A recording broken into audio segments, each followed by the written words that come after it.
Cabinet ने अलग तेलंगाना राज्य बनाए जाने को मंजूरी दे दी है। हैदराबाद तेलंगाना और सीमांध्र की 10 वर्षों तक संयुक्त राजधानी रहेगी। आंध्र प्रदेश के शेष हिस्से के लिए विशेष वित्तीय आवंटन पर एक विशेष मंत्री समूह विचार करेगा।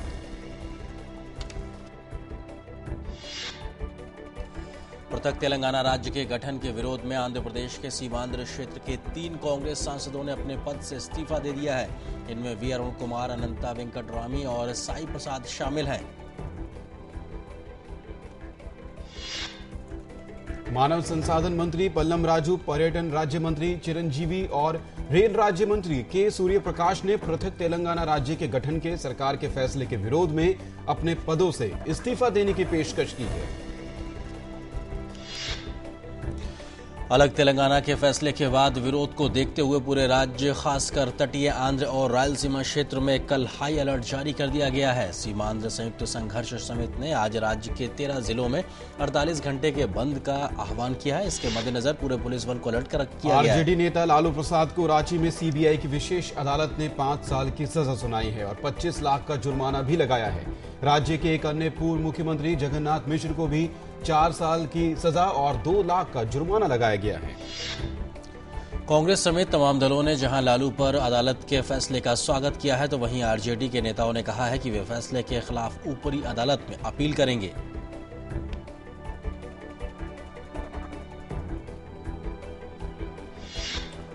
सरकार ने 2000 करोड़ रुपयों के जेट एहतियात के सौदे को मंजूरी दे दी है। इससे जेट एयरवेज के नरेश गोयल के पास कंपनी की 51% हिस्सेदारी रहेगी और एहतियात एयरलाइंस की 24% और बाकी 25% हिस्सेदारी पब्लिक की होगी। सरकार ने ओएनजीसी, ओवीएल तथा ऑयल इंडिया लिमिटेड के विशाल मोजाम्बिक गैस क्षेत्र में 20% हिस्सेदारी खरीद सौदे को मंजूरी दे दी है। इस गैस क्षेत्र में 65,000 अरब घन मीटर गैस का भंडार होने का अनुमान है।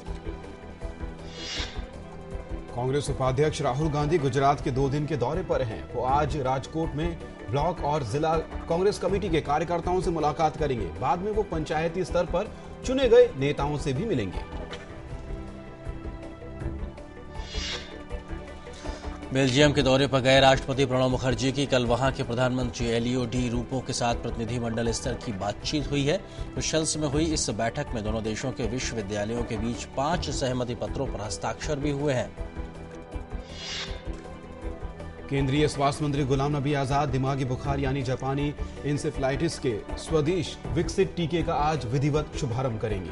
हैदराबाद स्थित कंपनी भारत बायोटेक लिमिटेड ने जन भागीदारी योजना के तहत टीके का निर्माण किया है।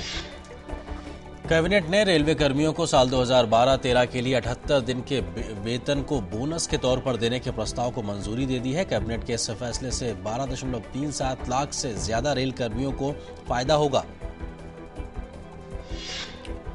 अमेरिका का कैपिटल हिल कल गोलियों की आवाज से गूंज उठा। एक महिला संदिग्ध द्वारा की गई गोलीबारी में एक पुलिसकर्मी जख्मी हो गया। ऐसी खबरें हैं कि संदिग्ध महिला को गोली मार दी गई।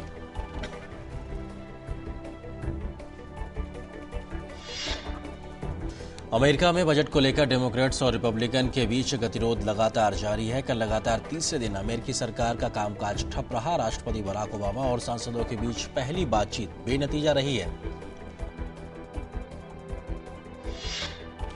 इटली में द्वीप लैम्पेडूसा के नजदीक कल एक नाव आग लगने के बाद डूब गई। हादसे में 300 लोगों के मारे जाने की आशंका है।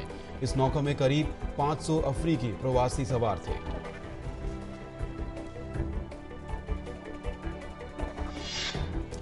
संयुक्त राष्ट्र ने कहा है कि सीरिया में रासायनिक हथियारों को नष्ट करने के OPCW संस्था के अभियान में अच्छी प्रगति हो रही है।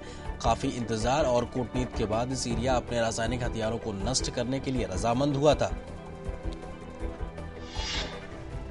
उत्तरी चीन में जुलाई से अब तक बर्बर हमले से 41 लोग मारे गए हैं। 206 लोगों का अभी भी अस्पताल में इलाज चल रहा है। इनमें से 37 मरीज की हालत गंभीर बनी हुई है।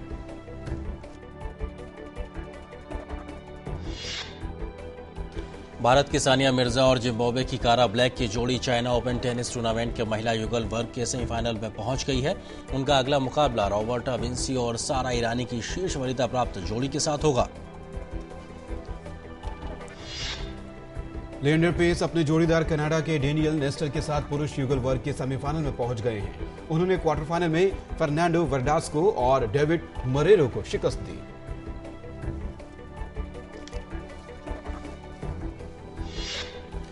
रोहन बोपन्ना और एडवर्ड रोजर वेस्लिन ने पुरुष युगल के पहले राउंड का मुकाबला जीतकर जापान ओपन टेनिस टूर्नामेंट के अगले दौर में प्रवेश कर लिया है। बोपन्ना और वेस्लिन ने अर्जेंटीना के जुआन मोनाको और होरोसियो मोनाको की जोड़ी को हराया है।